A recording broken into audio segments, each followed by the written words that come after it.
Olá, bom dia! Você está acompanhando o ritmo das campanhas políticas? As eleições são no mês que vem. E o Poder e Negócios está mostrando para você as propostas, os planos de governo de candidatos à Prefeitura do Recife. Hoje vamos conversar com Dani Portela, do PSOL. Dani, bom dia. Obrigada, candidata. Bem-vinda. Bom dia e agradeço muito o convite de estar aqui com vocês. Bom, fique à vontade para a gente começar o nosso bate-papo. Gente, Dani Portela é advogada, historiadora. Em 2018 foi candidata ao governo de Pernambuco, mas não se elegeu. Em 2020 foi eleita vereadora do Recife. Em 2022, eleita deputada estadual. E por que a senhora se lançou candidata à Prefeitura do Recife? Olha, Meire, esse é mais um desafio nessa minha trajetória, né? E recentemente eu fui mãe, eu tenho um bebê de 7 meses e acho que quando eu olho para o meu pequeno Jorge, eu fico pensando que eu quero uma cidade que seja melhor, não apenas para mim, para o meu filho, mas eu quero um Recife que seja bom para todo mundo. Infelizmente, nós vivemos numa capital que tem um triste título de ser a segunda capital mais desigual do país. E essa desigualdade, ela não é um acaso. Ela foi fruto das escolhas feitas nos últimos anos pelas últimas gestões. Então, a gente quer uma cidade que seja, de fato, mais justa e mais igualitária. Candidata, de acordo com o IBGE, o Recife tem 1,5 milhão de habitantes. A senhora fala em seus discursos sempre em reduzir as desigualdades. Caso seja eleita, por onde a senhora vai começar a igualar essa população? Olha, essas desigualdades representam um verdadeiro abismo social entre classe, gênero e raça. Então, classes sociais, onde aqui o rico sobe, como dizia Chico Sainz, e o mais pobre desce, né? Entre homens e mulheres, e principalmente os marcadores são muito duros com a população negra, né? As mulheres e a população negra, apesar de serem maioria da população no Recife, figuram em índices que são muito ruins. Então, para reduzir a desigualdade, a gente tem que pensar em várias políticas públicas que elas sejam transversais. E acho que a gente precisa começar pelo coração da cidade, pelo centro da cidade do Recife, principalmente com políticas públicas de moradia. Tem aumentado muito o número de pessoas vivendo em situação de rua, mas esse número não pode ser frio. São milhares de famílias, são mães que vão dormir sem ter certeza se alimentam seus filhos no dia seguinte, sem um teto para morar. Então, nós temos duas grandes propostas, que é justamente a proposta Bom de Teto, que é construir 2.500 novas unidades habitacionais, fazendo outras escolhas, por exemplo. Hoje, a atual gestão do prefeito João Campos tem gastado muito com publicidade e propaganda. E nós entendemos que tem uma publicidade que ela é boa, que é aquela propaganda institucional de campanha de vacinação, creche, mas tem a maior parte dos recursos, cerca de 40 milhões ao ano, é gasto com publicidade de ações da prefeitura e do próprio prefeito. Se a gente reduz isso, o meu compromisso é integralmente investir esse valor de publicidade em construção de moradia popular e fazer uma outra escolha. A senhora já mapeou esses locais onde seriam construídas essas moradias? Olha, no centro da cidade nós temos uma realidade que é visível para qualquer pessoa que circula, né? Recife é uma cidade histórica, uma cidade muito bonita, mas o seu centro está vivendo um abandono completo, a gente vê um cenário de guerra no centro. No centro da cidade tem muita gente sem casa, vivendo no centro da cidade, mas muita casa sem gente. Há muitos imóveis abandonados que, se nós mapearmos, hoje, se a gente mapear isso, muitos desses imóveis, eles devem mais em tributos do que o próprio valor de venda daquele imóvel. Então, é preciso que esses imóveis, eles cumpram o que está na lei, que é a função social da propriedade. Então, a gente pode pensar em duas possibilidades: em desapropriação dos imóveis que tenham um valor de dívida maior do que o valor de venda, para utilizar para moradia popular. É possível fazer 5.000 moradias populares em 4 anos de gestão. E algum desses imóveis que, por acaso, ele desde a sua fundação, arquitetonicamente, economicamente ele não esteja preparado para receber moradia, pode receber pequenas, microempresas com aluguel social, para a gente trazer vida, comércio. A gente só revitaliza o centro da cidade, trazendo as pessoas para o centro dessa política. A senhora falou do centro da cidade, a gente convive aí com um outro projeto que é o Recentro. A senhora pretende manter o Recentro? E outra coisa, a senhora falou em desapropriação, mas a senhora também fala em renegociação de dívidas, caso os proprietários desejem fazer essa opção? Exatamente, é sempre uma opção e iremos conversar. É preciso a gente olhar para quem são as pessoas que devem ao município, ao Estado e fazer uma auditoria dessa dívida, sim. Olhar para essa dívida, revisitá-las, chamar as pessoas para negociarem e, se não forem capazes de negociar, aquela propriedade ela tem que cumprir uma função, porque o imóvel abandonado ele aumenta a insegurança no centro da cidade.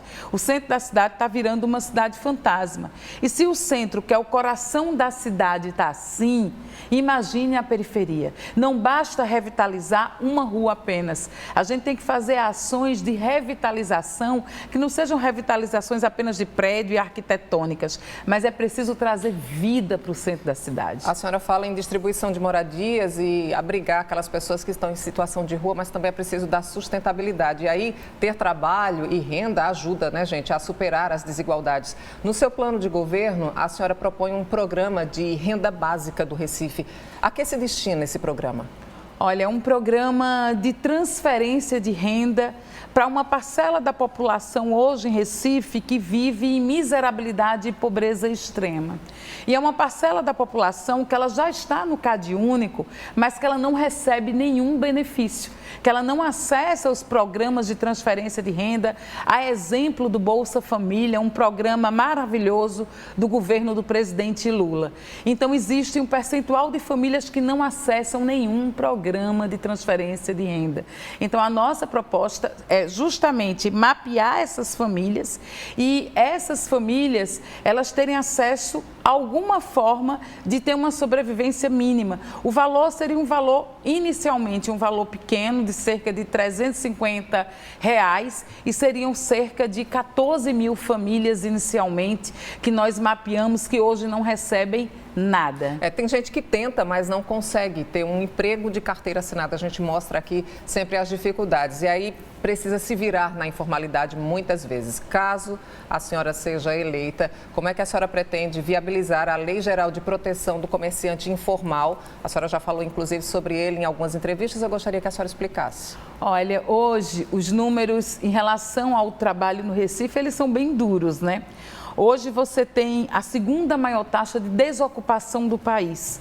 E se você olha o recorte etário, a maioria das pessoas que estão desocupadas são jovens entre 18 e 24 anos. Isso é uma realidade muito triste quando a gente entende que a juventude não é o futuro, é o hoje. E quando você faz um recorte de gênero e raça, o rosto do desemprego na nossa cidade é um rosto de uma mulher negra de baixa escolaridade. Então a gente tem que traduzir esses números, né? E quase mais de 40% vive na informalidade. Por isso a gente tem falado dessa Lei Geral de Proteção do Trabalho Informal. A senhora pretende criar essa lei? Exatamente. Para isso a senhora vai precisar do apoio da Câmara. Câmara. Como é que está a sua relação política com os parlamentares? Olha, eu vim da Câmara de Vereadores, né? Dizem que uma vez vereadora, para sempre vereadora. Na última eleição eu fui a vereadora mais votada da cidade do Recife. Isso fez com que eu estabelecesse uma ampla relação com os territórios da nossa cidade, conhecesse profundamente a nossa cidade, bem como com os parlamentares da Casa Legislativa. Então é preciso sim criar uma lei que vá beneficiar quem mais precisa. E essa lei, ela vai versar sobre a questão de uso e ocupação do solo por parte dos comerciantes informais, de medidas para que eles não tenham constantemente suas mercadorias apreendidas, em formas inclusive de institucionalizar essas pessoas, de auxiliarem que elas abram seu MEI, que elas possam estar contribuindo até para a arrecadação do próprio município e fortalecer o trabalho informal, que representa a maioria das pessoas da cidade que saem de manhã para trazer o que vai comer em casa à noite. Para movimentar a questão do emprego, da renda e gerar oportunidades, a gente também precisa atrair nossos turistas, né, os visitantes. E aí, no seu plano de governo, agora migrando um pouquinho para as propostas do turismo e também para a cultura, que a senhora tem defendido muito, essas propostas, elas meio que se misturam com a parte de emprego, de renda, de oportunidades em relação aos trabalhadores. Como a senhora pretende fortalecer, por exemplo, as escolas de frevo, que a senhora tem falado, os imóveis desocupados, valorizar a cultura e movimentar esse setor também para gerar empregabilidade? Olha, nós temos como fazer grandes parcerias com o governo federal, com o governo Lula, que tem transferido muitos recursos para o estado de Pernambuco. Lula é nordestino e é pernambucano, e para Recife também, bem como com o governo do estado. A gente precisa revitalizar não só a questão da cidade, dos imóveis, mas a gente precisa realmente que Recife volte a ser um polo muito atrativo. Recife é a capital multicultural do Brasil e a gente adora vender isso, né? Só que a gente quer essa cultura não apenas na propaganda mostrada ou funcionando em ciclos. Uma grande insatisfação desse setor, e é um setor importantíssimo para a geração de emprego e renda de maneira permanente, é que hoje a cultura ela é valorizada apenas em período de ciclo.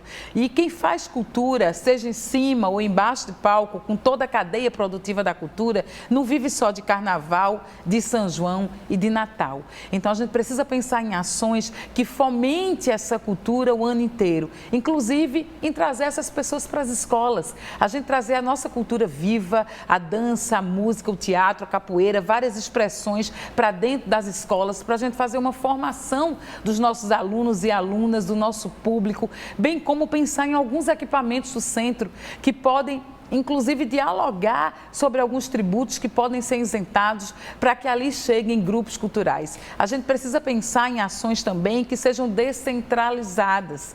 A gente precisa fortalecer as periferias da nossa cidade com várias políticas públicas. Isso é uma política que, inclusive, tira o jovem que está ali sem fazer nada e vai dar a ele uma oportunidade, seja com esporte, com cultura, com lazer, com educação, políticas públicas de maneira integradas para que o jovem ele esteja não apenas no rosto e na propaganda, mas ele esteja de fato no orçamento. Bom, o Recife, ele concorre com outras capitais, com outros destinos turísticos, né? A gente está falando agora do turismo, dessa viabilidade que a senhora está falando de oportunidades, mas o Recife também está na lista, né, gente, dos mais comercializados no mercado nacional, de acordo com o anuário da Associação Brasileira das Operadoras de Turismo. Então, além das belezas naturais, do patrimônio histórico, de toda essa riqueza artística que a gente tem, a gente também precisa de segurança. E esse é um ponto que todos os candidatos têm tocado com muita força. A senhora já mapeou alguns pontos turísticos, tanto da área central como também das áreas que se chamam periféricas,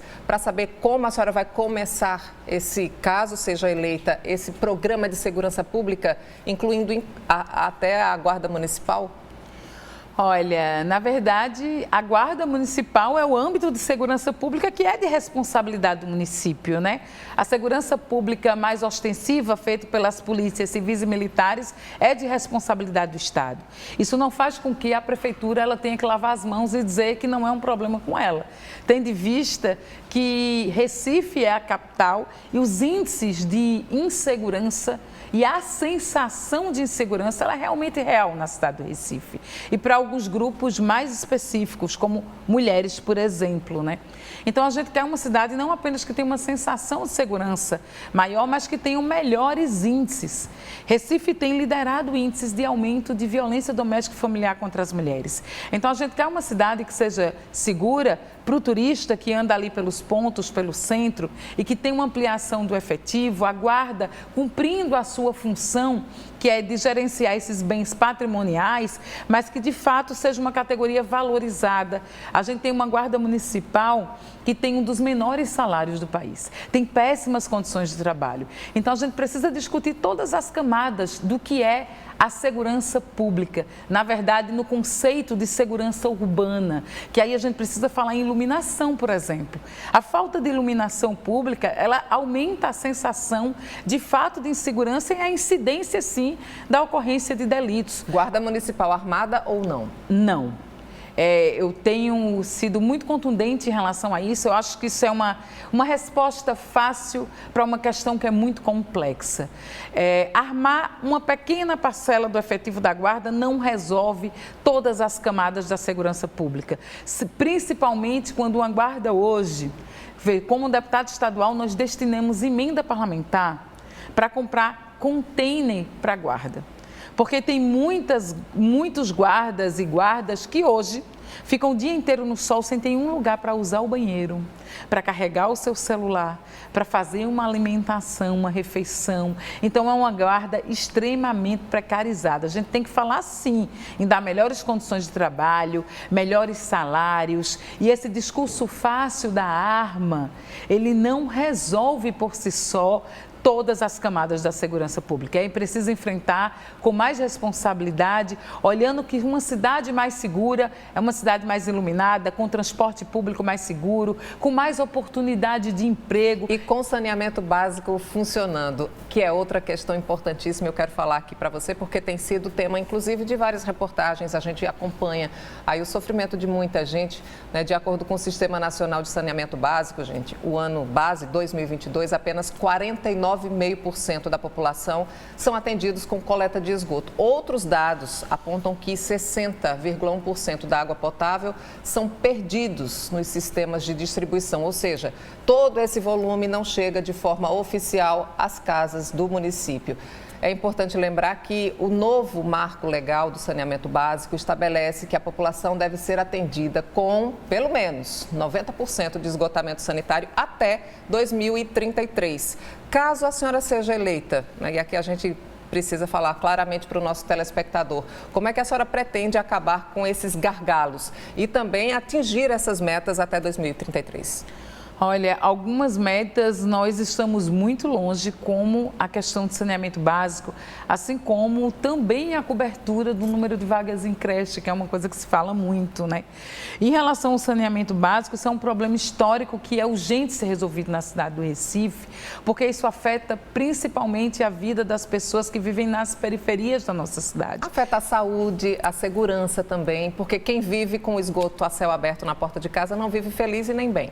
E, recentemente, né, em 2016, nós vivemos no estado de Pernambuco o surto da síndrome congênita, né, da microcefalia, causado pelo Zika vírus. E quando a gente olha para o quantitativo dessas mulheres que deram à luz a esses filhos e que hoje precisam de várias políticas vindas do estado e do município também, não são pessoas que moram na beira do mar, né? São a maioria pessoas que moram em áreas periféricas, à beira de córregos, canais e com esgoto a céu aberto. Então, o impacto do saneamento na questão de prevenção à saúde é fundamental. Então, é preciso buscar recurso com o auxílio do governo federal e também com um programa que a gente tem proposto construir, que é o Bom de Contas, que inclusive pretende passar um pente fino em todos os contratos do município e ver de onde dá para tirar recurso para a gente investir em áreas que realmente sejam necessárias. Uma outra questão, você falou da água que é perdida, né? Hoje tem muito rodízio de água na cidade do Recife, mas em alguns bairros a torneira fecha muito mais do que outros. Você tem muito perto daqui, na Zona Sul, Boa Viagem, a comunidade do Bode, no Pina. Poucos metros de distância, mas um abismo de desigualdade em acesso a tantos serviços. A senhora negociaria caso fosse eleita com a Compesa? Com certeza, precisa negociar com a Compesa, porque isso diretamente atinge a vida de milhares de famílias, em especial mulheres que ficam ali 7 dias esperando chegar um dia de água, 5 dias esperando chegar um dia de água. Eu quero uma cidade que seja boa para quem mora em Boa Viagem, mas também para quem mora em Brasília Teimosa, no Pina e no Bode. E como a gente vai fazer isso? Ouvindo as pessoas. Eu tenho me comprometido a retomar o orçamento participativo legislativo, a época que a esquerda governou a cidade, nas gestões do prefeito João Paulo, do Partido dos Trabalhadores. Retomar e aprofundar, escutar as pessoas olhando olho no olho. Quem vive cada território da nossa cidade, que sabe qual a necessidade real de todas as políticas que têm estado ausentes nos últimos anos naquele lugar. Candidata, a senhora falou aí há pouco sobre a necessidade de olhar, com um olhar mais apurado para as escolas, para as creches. No seu programa de governo, na área de educação, a senhora fala em aumentar as vagas em creches e pré-escolas, contratar mais profissionais e melhorar a infraestrutura escolar. Atualmente, de acordo com a própria prefeitura, existem 14 mil vagas em creches na rede municipal. Quantas vagas a mais deveriam ser criadas e quantas a senhora se compromete a abrir para essas mulheres, para as mães que precisam deixar seus filhos por lá? Olha, o objetivo nosso, em 4 anos de governo, é justamente alcançar 70% das crianças em idade de estar na creche. Hoje, a cobertura no município é de apenas 29%. Então, são quase 70% que estão fora. E são milhares de mulheres, mães, muitas jovens, que não conseguem voltar a estudar e trabalhar porque não têm onde deixar os seus filhos em segurança. Para isso, seria preciso criar, na verdade, a gente precisaria fazer um exercício de ter uma meta de criar 19 mil vagas, para chegar a 70% do que prevê. E a gente tem como fazer isso, sim. Inclusive, tem recurso com parceria com o governo federal e tem recurso se a gente faz melhores escolhas olhando para as contas do município. Mais uma vez eu digo, é uma questão de escolha, de decisão.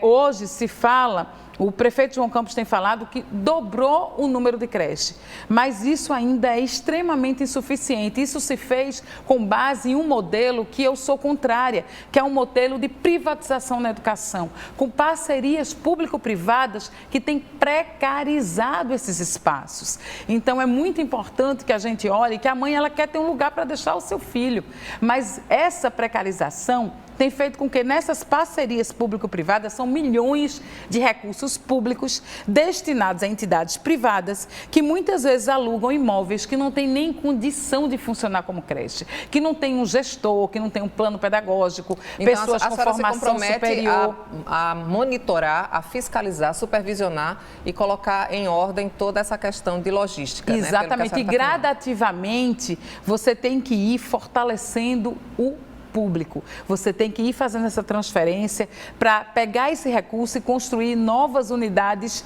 públicas.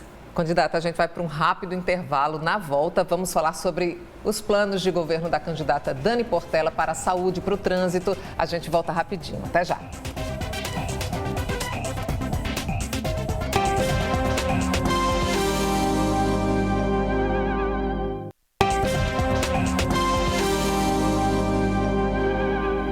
Estamos de volta com o Poder e Negócios, hoje recebendo a candidata à Prefeitura do Recife, Dani Portela, do PSOL. Vamos às propostas para a área de saúde. Qual é a sua prioridade? Já que a senhora, em algumas caminhadas, em alguns discursos, a senhora vem falando sobre a possibilidade de fazer uma cobertura total de saúde no Recife. Olha, nós vamos lançar um programa chamado Bom de Cuidar. Lembrando dessa memória afetiva que cuidar da cidade não é apenas fazer obras, porque o prédio sozinho não cuida de ninguém, é cuidar das pessoas, e acho que a saúde é um exemplo bom para isso.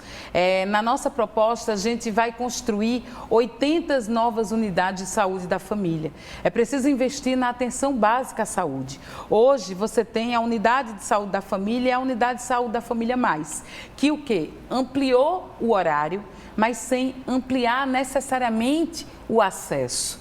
Como assim? Hoje você vai procurar uma unidade dessa e o horário ele é entre 7 e 19 horas, mas é dividido por bairros. Você não pode chegar em qualquer horário. O bairro tal é de 7 às 2, o outro é de 2 às 19. Então, ampliou o horário sem, de fato, ampliar o atendimento. Amplia também a contratação de profissionais para poder dar conta dessa demanda?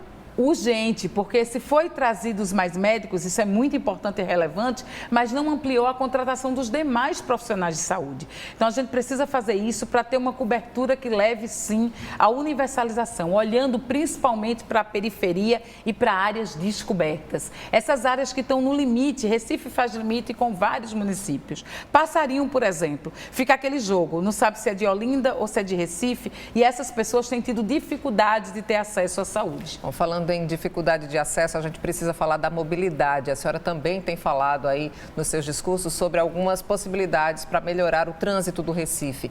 A gente sabe que, de acordo com pesquisas, é um dos piores do país. A gente perde muito tempo no trânsito.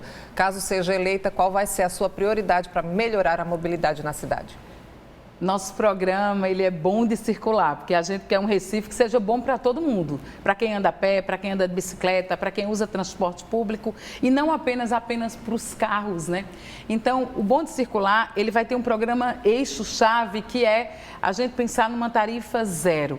É a ampliação de isenção de tarifa, principalmente para jovens entre 15 e 29 anos que estão desempregados e que não acessam a gratuidade por estarem matriculados na rede pública. Haverá, então, uma possibilidade de negociação com o governo em relação ao Grande Recife Consórcio de Transporte, que organiza ali o sistema de ônibus? Exatamente. A Prefeitura tem assento nessa decisão, nesse conselho, e não pode lavar as mãos dizendo que isso é uma questão só do Estado. A maioria desses transportes circulam aqui no Recife e no entorno da região metropolitana. É preciso ter coragem e abrir a caixa preta do nosso transporte, porque é um transporte que é lucrativo para poucas empresas e continua sendo um transporte de péssima qualidade, caro e que não atende a população. A gente precisa mudar o cálculo que é feito hoje, quanto mais cheio, quanto mais caótico, porque se paga por passageiro.